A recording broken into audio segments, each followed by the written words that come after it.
KourageConnects. She gets me every time for that. um, our presenter today is Erin Carey. This is actually her second time presenting for us. The first was at the Put Your Best Foot Forward luncheon, and we had such amazing feedback about her presentation, and we're really excited to have her back. She's an integrative health coach and functional nutritionist, host of the podcast Sparking Wholeness. Her first book is Live Beyond Your Label, a holistic approach to breaking old patterns and rediscovering a healthier you in mind, body, and spirit. And it's available now. And then her second book is all about mental health and nutrition, and it'll be published in 2027. So anyway, without further ado, Erin, thank you. All right. Well, thank you for having me on. I'm excited to be here. I prefer in person, of course, because I like to see people's faces. I feel like I'm just kind of talking to a screen or talking to myself, but I talk to myself a lot anyway. So if you relate to that, then great. But yeah, today I want to talk to you guys about stress and stress busting nutrients and how we can help support our stress through food.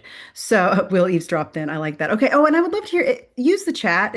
Feel free to use the chat. However, I know this is being recorded, but I love to hear comments, questions. I'll try to keep up with the chat. I do have a bit of a squirrel brain in some ways, but I will veer us back on track when we need to be on track. But yes, feel free to make this as interactive as possible in the chat. And then hopefully at the end we can have some time for Q&A, because when we're talking about nutrition, like as I said, I want to talk about stress, want to talk about how to use nutrition to support our stress response, but nutrition gets really overwhelming. It can feel really complicated for a lot of people, and I want to help simplify that. I spend most of my Thursdays and Fridays sitting down one-on-one with people, helping them figure out how to support their stress through nutrition, how to create healthy lifestyle patterns and behaviors using whatever health situations that they have going on, trying to optimize their habits so that they feel nourished, so that they feel well. And so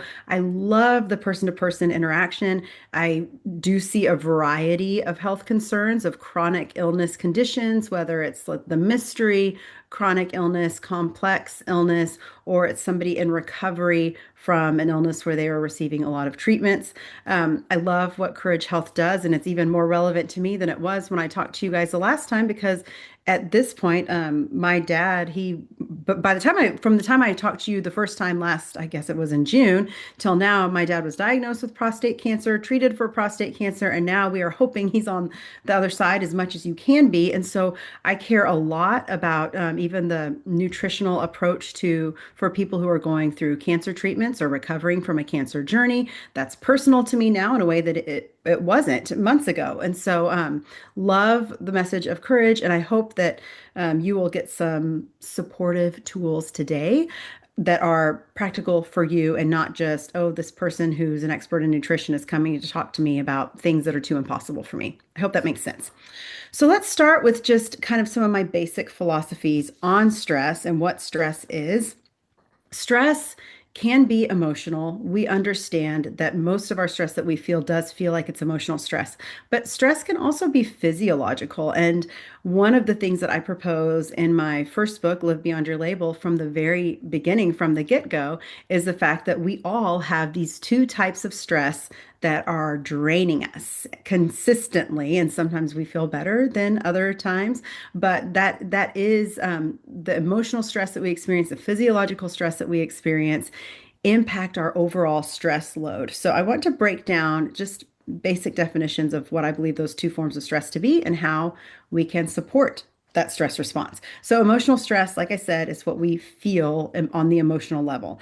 And this emotional stress comes from relationships, comes from grief, comes from trauma, periods of burnout. Emotional stress comes from chronic illness issues or big, scary diagnoses. And then the treatments surrounding those diagnoses can bring us a lot of emotional stress because we have a lot of what ifs that are going on during that time. Our body and brain becomes a little bit hyper vigilant for, okay, I already received bad news. Now, am I going to receive worse news in the future? And it just keeps our brain kind of cycling in this fight, flight, freeze state. And so when stress is chronic at the emotional level, it does signal to the body that it is feeling unsafe and feeling a little rattled as well. And so emotional stress can impact our physiological safety, and that can show up in ways like blood pressure rising, digestion being disrupted.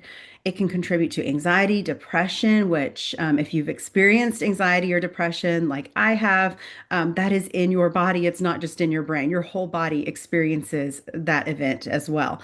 It can also impact our metabolism and how we use food for energy. Because when we're talking about the metabolism, just at the basic level, our metabolism has to do with how we create cellular energy in the body.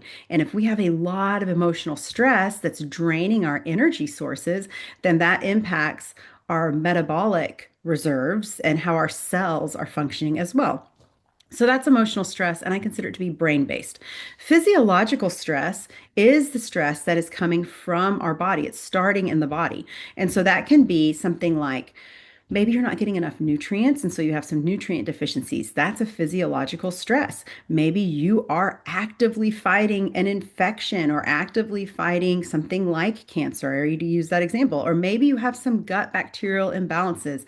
Lots of talk and research now is happening with surrounding the gut microbiome. The microbiome, it has to do with the ecosystem of bacteria that live in our digestive tract. And when there are issues there, there are issues in other parts of the body, especially in the brain, and how our neurotransmitters are functioning, and how we experience depression, anxiety, those kinds of things. Physiological stress can also be having sleep issues. That's a physiological stressor. If you're not resting well at night, that puts a lot of stress on your body. Physiological stress could be what we're going to talk a lot about today: fluctuations in blood sugar. Blood sugar fluctuations are not just problematic for people who have type 2 diabetes or who are pre-diabetic, or even for people who have the autoimmune condition of type 1 diabetes, but blood sugar fluctuations really impact all of us, and it's important to be aware of how that's creating stress in the body. But these internal body-based physiological stressors send danger signals then to the brain, and that affects our mood, it affects our energy, and it affects our emotional regulation.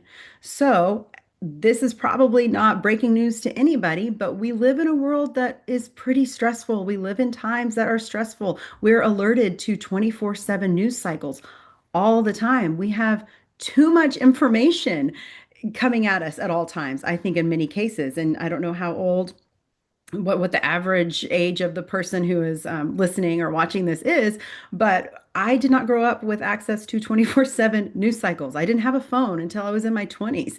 And so that really does impact just that emotional regulation and the awareness of what's going on at all times. That does send stress signals to our body.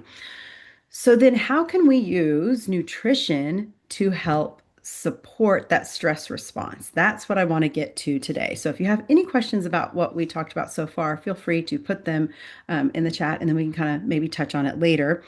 But one of the things, one of my primary phrases that I use with people is my mantra, which is: a body in stress won't digest. So I do believe that stress is foundational, but our response to stress is going to impact how we break food down, how we utilize it, how we absorb nutrients, and then also just how overall safe our body feels at that internal felt sense of safety level.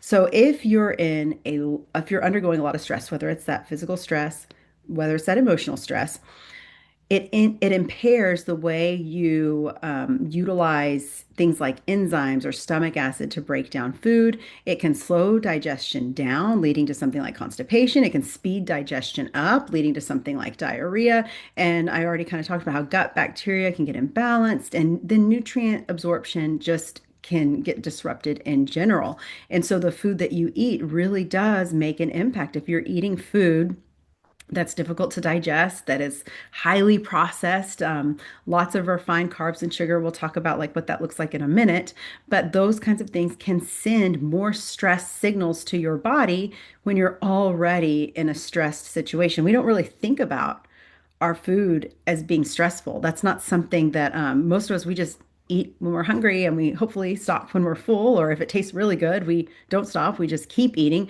We don't think about what it's really doing internally down the line. We also know, based on all of the nutritional research that's out there, that things like serotonin, which is kind of like our happy neurotransmitter, dopamine, which is our get up and go neurotransmitter, those things are created from the food that we eat. We make those things in our body from nutrients like B vitamins and protein. The amino acids in protein are precursors to making neurotransmitters. And so making sure that we're getting enough food with nutrients can also help support our stress response and can help support what I consider to be, I've already kind of touched on this before, but a felt sense of safety in our nervous system. So our body doesn't activate fight, flight, or freeze as much because the body knows, oh, I've got backup resources. I have all of the vitamins and minerals that make me feel that I'm going to be safe and I have enough energy and I'm going to be okay. And so that's one way that stress can be really supportive for, or sorry, stress busting nutrients. Nutrients can be supportive to bust our stress response, is what I would say. I got my words backwards there because I saw a question pop up. That is awesome. So let's talk a little bit. I'm so glad that you asked about the impact of cortisol on nutrition because I think that this is a really hot topic. It's a hot buzzword that is coming up. And so I do want to talk about how our the food that we eat can impact our cortisol levels. And cortisol is what we would call kind of like our master stress hormone that's produced by our adrenal glands in response to stressors. And it's anti-inflammatory. It's really important to have working. When cortisol is not working the way it's supposed to be working, we have problems. It creates diagnoses. So cortisol is super important to help support our stress response. But what can happen is depending on how much stress is going on, we can sometimes have an overproduction of cortisol where cortisol is being activated all the time. And that it's like, too much of a good thing is too much, right? Like we can't, our bodies can't handle that much cortisol at all times. And so what can really cause issues with cortisol dysregulation is what I was going to talk about next. So I'm so glad you asked about that, is blood sugar issues. So let's just talk about the basics of blood sugar because it's not something a lot of us were educated on unless you had been diagnosed with something that impacted your blood sugar and glucose. So if we're talking about blood sugar, most of the time if you go to the doctor, you get blood sugar tested through just a fasting glucose number.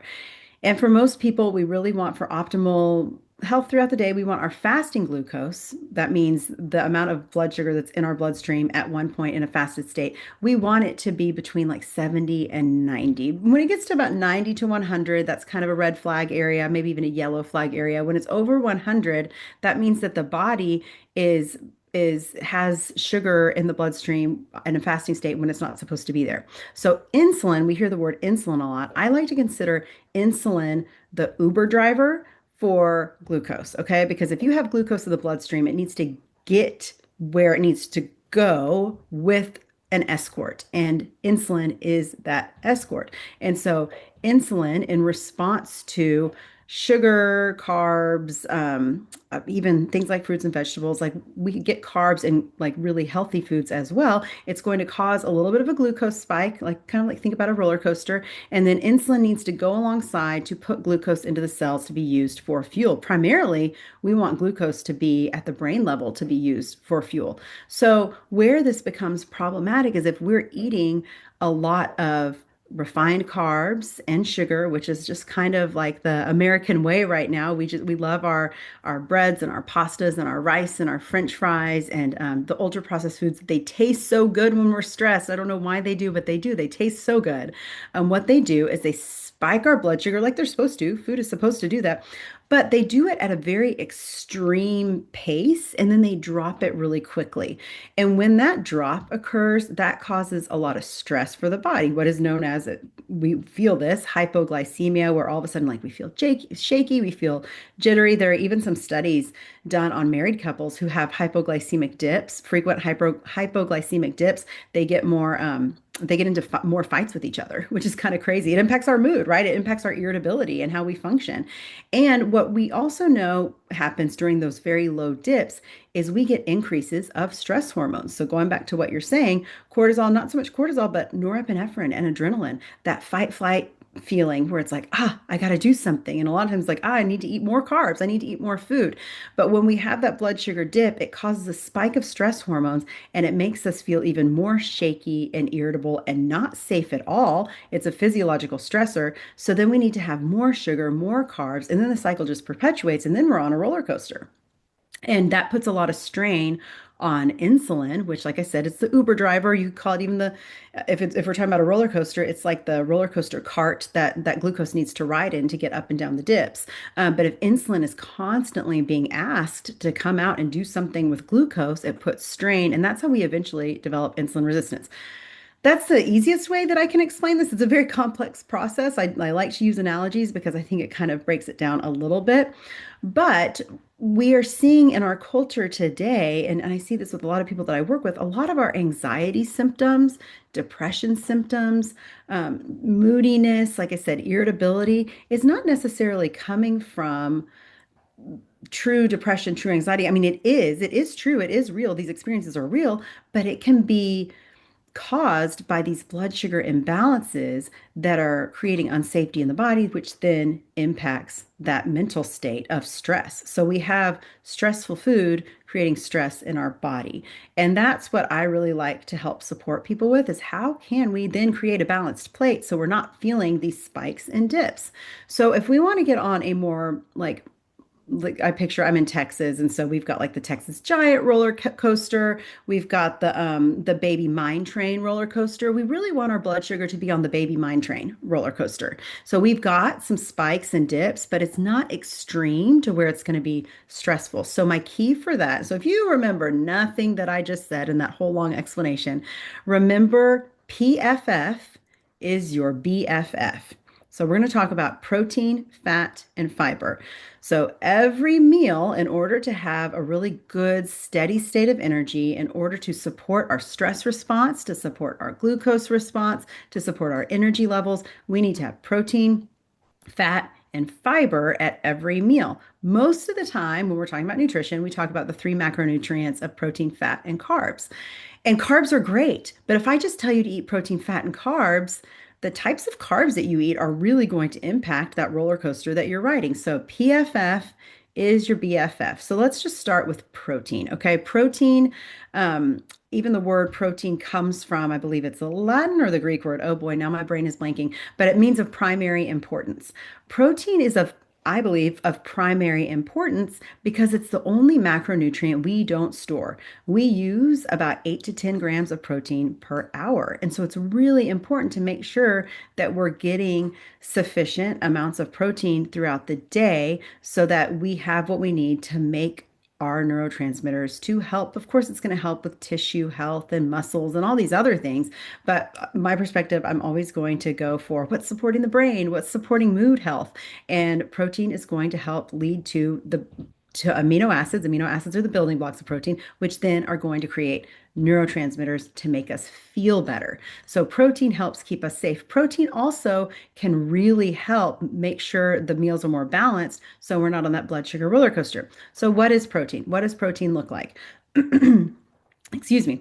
I like shooting for about a palm-sized amount of any kind of meat. So that could be chicken, turkey, fish, beef, pork, what are other types of shrimp? I mean, you name it.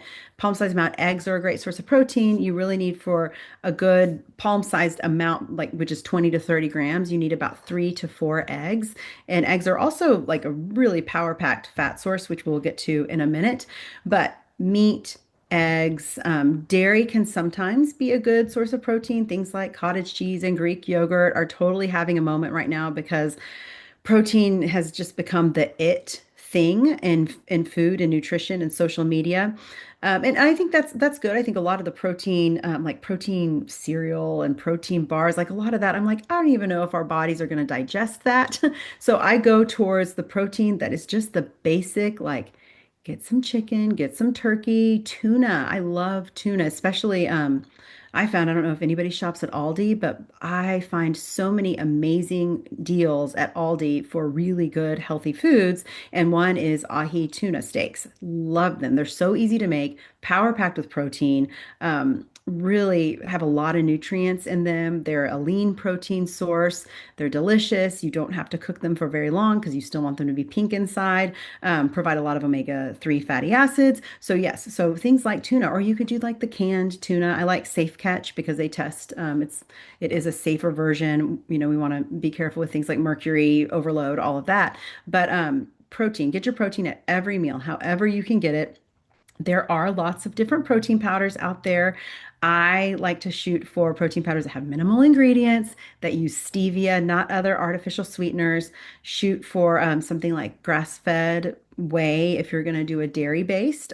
There are some good plant-based versions as well, but for some people that just a powdered version of protein can just kind of give them that little boost that helps like when you're having that decision fatigue of what do I even eat? So that is kind of my talk on protein. We can have I'd love for you guys to ask questions when we're done about other things. I mean, protein can get really difficult to for some people like, oh no, but like this kind of protein or this. So feel free to ask any questions about that. Fat, love fat. Fat was demonized for so long. If you grew up in especially the early 90s, the low fat movement, where we were told that fat was going to make us fat, that I believe really harmed the health of a lot of people. Fat is necessary for your cell membranes. And the cell membranes, it's like kind of the outside layer of your cell. So if you picture your cells like an avocado, you want your cell membranes to be like a really perfect, like when you like if you're picking an avocado at the store, right, like the outside is going to be like a little bit mushy but not too mushy. You want it to be kind of firm, and that's just going to make it just makes for a better avocado. It makes for better cell membranes as well. You want your cell membranes to be not too rigid, not too flexible, but a little bit flexible, because this is where we're carrying nutrients and where we're getting nutrients back and forth throughout and we're made of trillions of cells, so it's very important for cellular health, for the cell membrane. And fats are really, really important for brain health. These days, we are getting not enough omega-3 fatty acids, but we're getting an abundance of omega-6 fatty acids. They're both omega-3s and omega-6s are essential for human health. We don't make them ourselves. We have to get them from food sources. But when you have more omega-6s than omega-3s, it can lead to some inflammation, which inflammation is one of those words that it's great in the short term, right? Like it's really helpful when you want to heal, but it's not good when it's in a chronic state. And so that's why I emphasize things like fatty fish. If you haven't heard the acronym SMASH, SMASH stands for sardines, mackerel, anchovies, salmon, and herring. So those are the 5 forms of fatty fish that carry a lot of omega-3s, a lot of support for the cell membrane. If you don't like eating fish, and a lot of people don't, and I understand that, there are tons of really great omega-3 supplements available, omega-3 fish oil, but you want to find a brand that has been tested, that's wild caught fish, that's not contaminated with mercury, things like that. So, you might need to do a little bit of digging, but there are numerous studies of all the supplements out there, and I mean, the supplement industry is kind of crazy. Omega-3s have been tested quite a bit, and they really are impactful for inflammation, for longevity, for healing, for brain health, just for cognitive function. Omega-3s are where it's at. So if you're not going to get them at least 3 times a week, you can get them in supplement form as well. But other forms of fat that are really beneficial are extra virgin olive oil. I mean, that one has withstood the test of time. It's extremely anti-inflammatory. It's really great. I use it I make my own salad dressing all the time. When it's just olive oil, like 2 parts olive oil, 1 part of vinegar, maybe like apple cider vinegar. I love the tanginess of that. Maybe a little Dijon mustard, maybe some lemon. But extra virgin olive oil is extremely nourishing for the brain and for the body. And so that's a great source of healthy fat. Coconut oil can be really helpful for a lot of people because it is considered to be really beneficial for brain health. It's really beneficial for gut health to an extent as well. And it contains MCT oil, which is a type of long chain fatty acid, which can help boost cognitive function. So I love coconut oil as well. I love really good quality pasture, grass-fed pasture butter if you can get it, because butter has a lot of nutrients in it. And, when we demonized fat for a long time, we demonized butter. And there are nutrients that our grandparents and great-grandparents and great-great-grandparents got from butter that when all of a sudden Crisco and vegetable oils and all those things became in fashion post World War II, we forgot about butter. And I think that it's satiating, it's delicious. Again, full fat dairy. We went to low fat for a very long time, but full fat can have a place because it is satiating. Satiating means that you feel full and you feel nourished. I have a friend who likes to joke that God didn't make cows with low fat udders. And while I think that's a funny statement, it's also true. Like, I think there's a reason that we have fat in dairy, that it can be really nourishing for our brains and bodies. So, those are just kind of some sources of fat that are go-tos. I probably left out a type of fat, but when I'm cooking, oh, avocado oil. That's one I left out. When I am cooking with vegetables when I'm roasting vegetables, or tonight I am making sheet pan fajitas for my kids, for my family. Super quick recipe that's going to be in my next book. But I'm going to use avocado oil for that because avocado oil stays very stable at high heat. A lot of our oils that we cook with, they tend to oxidize under high heat, which can become more damaging for our cells. So I like things like avocado oil, coconut oil for the higher heat cooking. So that's what I'm going to be using. And there's lots of ways you can get avocado oil, and that's it's an omega 9, which is also really essential and important for us. I'm not going to go into all the fats. That's in my next book as well. It's all fresh in my brain. So that is fat. Fiber really helps to keep our blood sugar steady, but oh my goodness, fiber is so important for gut health. It is so important if you have a family history of colon cancer, or if you have a history of diverticulitis, or I mean, I see so many gut issues with my clients. Gut issues are very prevalent in our culture. I think it has to do with the amount of stress that we're under, and it has to do with that brain gut connection. But fiber is really missing in our ultra processed foods. It's missing in our modern convenience foods. And so we kind of have to go out of our way to seek out fiber when our ancestors ate nuts and seeds and berries, and they got high fiber foods naturally. Even their grains, fresh milled grains that were consumed for thousands of years.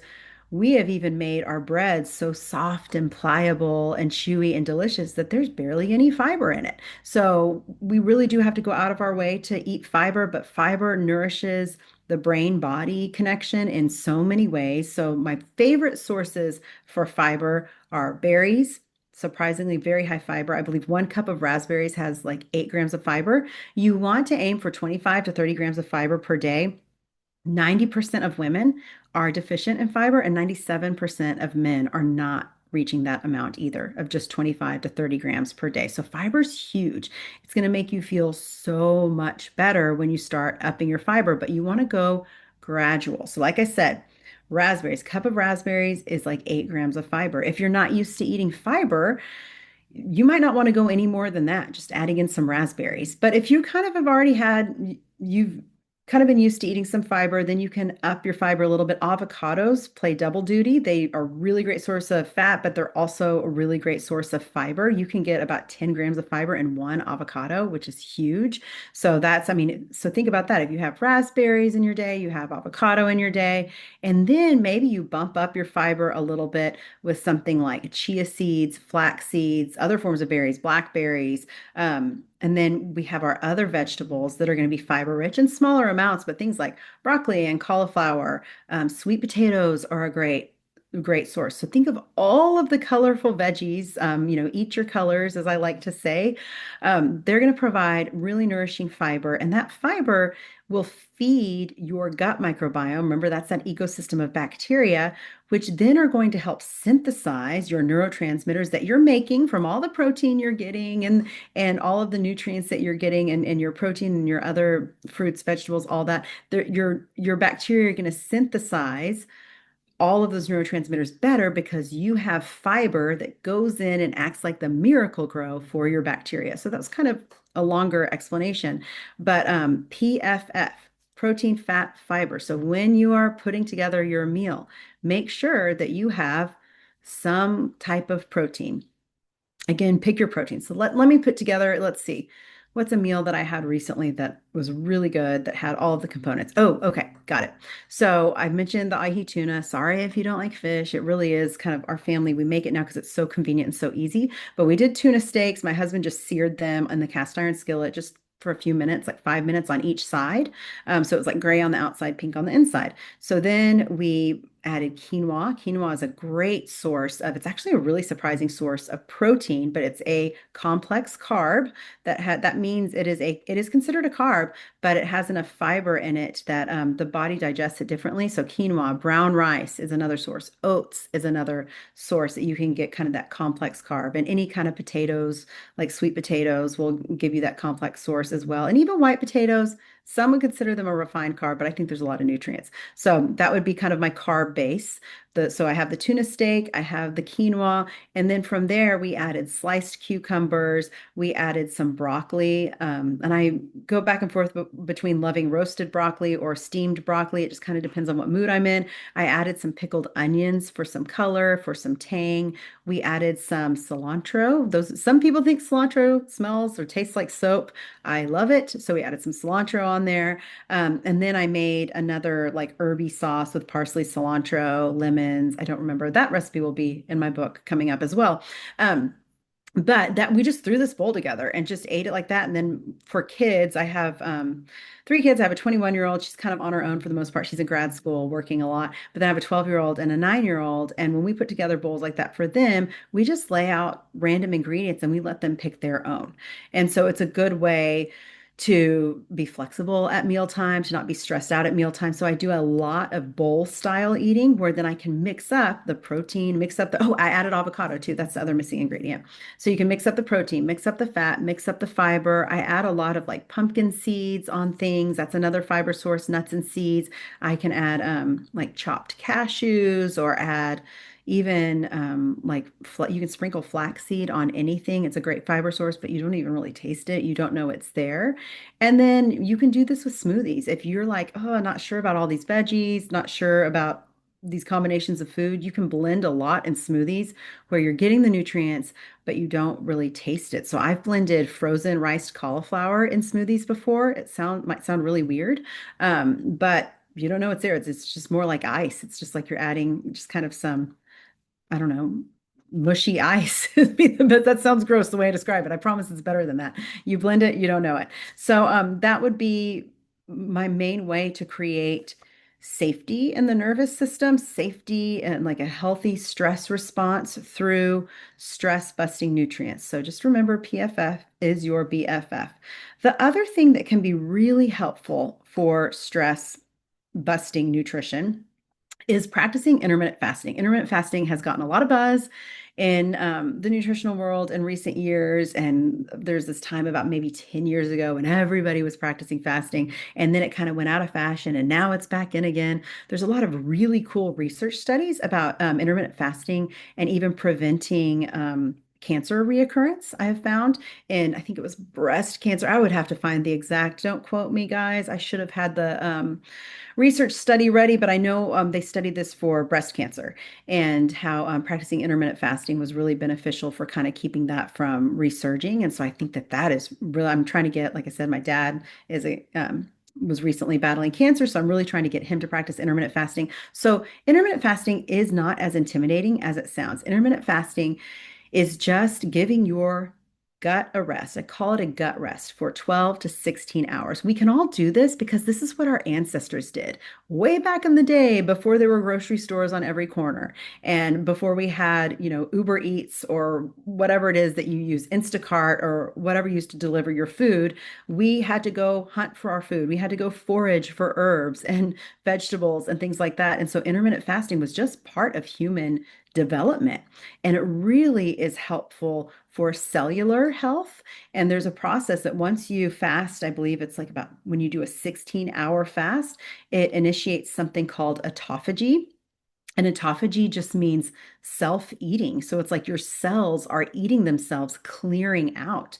And we're seeing intermittent fasting be really beneficial for preventing cognitive decline, for helping with even things like type 2 diabetes or even pre-diabetes. It can help have some even just cutting sugar cravings or reducing belly fat that is caused by cortisol and stressful situations. Intermittent fasting is an amazing tool. It has been more studied in men and postmenopausal women, but it is still a super incredible tool for helping to just kind of get your body back in balance. And so, my recommendation for that is create an eating window for yourself. So, like, say you stop eating at 6:30 p.m. or 7, don't have anything until 6:30 or 7 a.m. the next day. Just try 12 hours. And if that seems doable for you, you can bump it up. And you can have black coffee in that period. That does not break a fast. You can have herbal tea. I love peppermint tea, especially if you're having a lot of sugar cravings. Peppermint is naturally kind of a craving reducer. Same thing for ginger tea. It's helpful for the gut as well, but just I think those powerful the scents and then the taste can kind of curb our cravings in a different way. So you can have herbal tea, you can have black coffee. Um, so when it comes to the frequency of intermittent fasting, that is a great question. Many people will just benefit from doing it like 3 or 4 days a week. You don't even have to do it every day to experience some kind of benefits from it. But once you do it, you might want to start doing it more. I would not push it, especially if you're a female, and especially if your body is going. It is a stressor, right? It's a type. It's considered a hormetic stressor, just like exercise. It's considered a temporary stressor that puts your body through a little bit of stress so that you recover afterwards. That's what exercise does. We know this. We kind of break our muscles before we build them to an extent, right?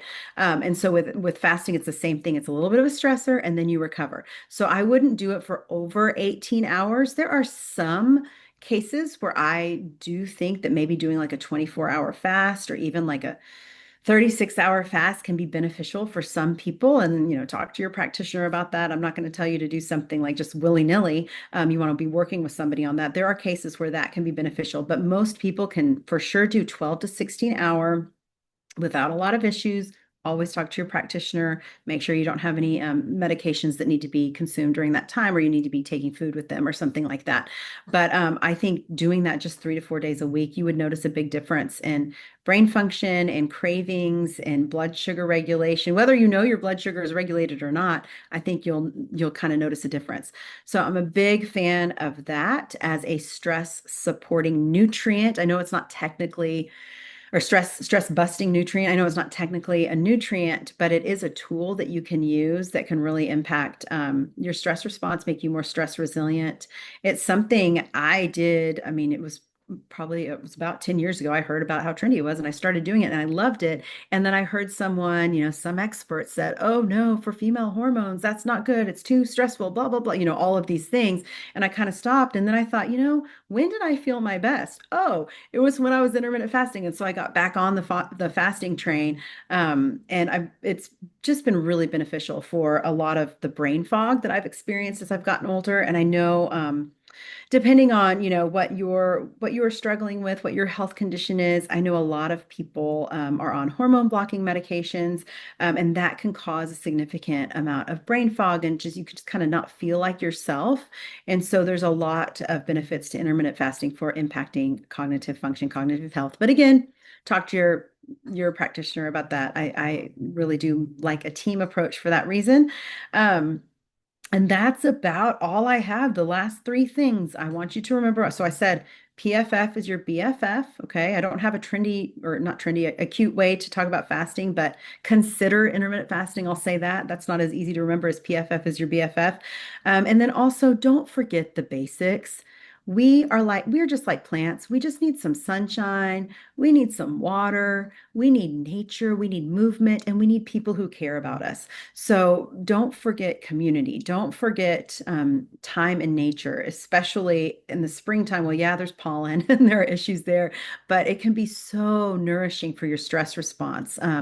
Tons of studies that just being in nature and breathing and experiencing awe and looking at something beautiful can decrease cortisol.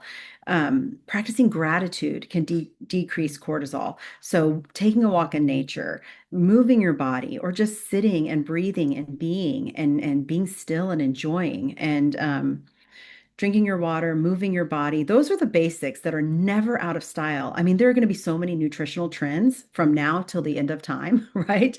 I try to just give you the basics that I think are probably going to withstand the test of time from based on what we know. But just don't forget the basics. Don't fight. Don't try to get up all on this trendy, like, oh, got to get my protein, got to get this, and neglect just those basic needs of, am I even drinking water? Am I moving my body? Those things really, really do matter. So, that's all I have. I want to make sure that there's time for questions. If you guys want to verbally ask questions or you want to ask, um, yeah. So, I mean, if we're talking about there's a lot of really incredible. Trevor asked the question if somebody with diabetes consider intermittent fasting. I know with type 2 diabetes, there's a lot of really incredible research on intermittent fasting and even kind of reversing some things. So that would be worth talking to your practitioner about, worth looking into. Dr. Jason Fung is kind of the guru on intermittent fasting for type 2 diabetes. So he's got a great book about it, and he's kind of into very extended fasting with diabetes. Now, when it's autoimmune type 1 diabetes, that's a little bit different because that's where we're talking about the pancreas failing to produce, remember, insulin being the Uber driver or the cart, and the pancreas doesn't really do that. And so that's where it can get a little bit tricky. But I also go back to ancestrally speaking, I just don't think that humans were designed to eat all day long and graze all day long. We even have something in our body that has to work. It's called the migrating motor complex that has to work when we are taking a break 3 to 4 hours in between meals. If we're eating in between meals, we interrupt a really important clean out process in our body called the migrating motor complex. And so I'm not even really a big fan of frequent snacking or eating a lot because that puts stress on the body. So I think if we're getting those good nutrient dense PFF fueled meals, then throughout the day, like 3 times a day, the way that kind of it's always been, then we also give our bodies a lot of time in between to clean out.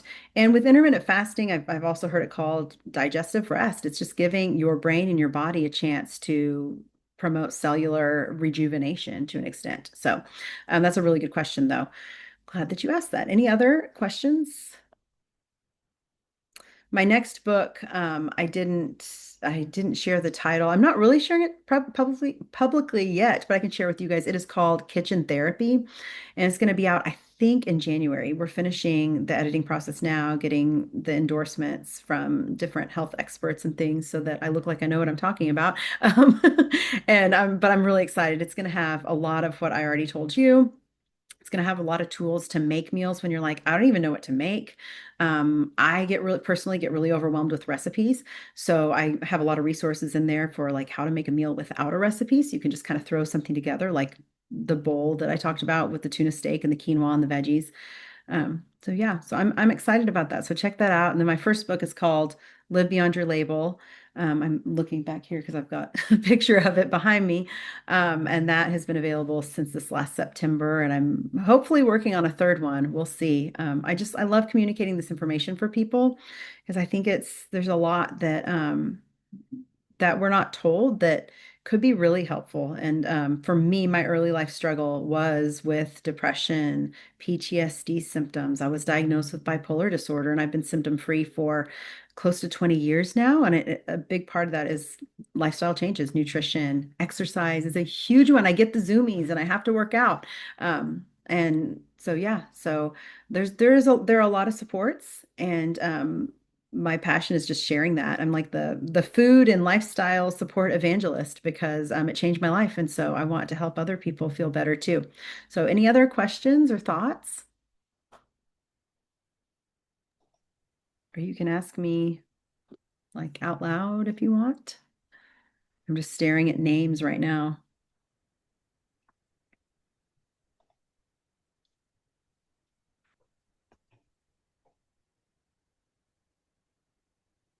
Well, if there aren't any other questions, then I guess if you want to ask questions of, oh,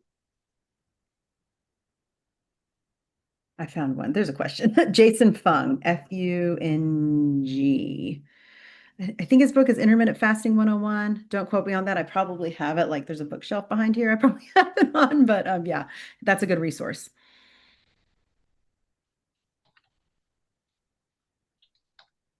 So I'm putting my email in the chat, and if there are any questions that you have for Erin that you come up with later on, if you'd like to email them to me, I'd be happy to pass them along to her. But yeah, otherwise, thank you so much for your time, Erin. We really appreciate it. Very informative. I learned a lot. So thank you. Thank you for having me. This is a lot of fun. All right. Thank you all for attending, everybody. No quiz. I think I talked too fast for that. I don't know if you can remember anything I said. All right. Thank you guys. All right. Thank you, everybody. Bye.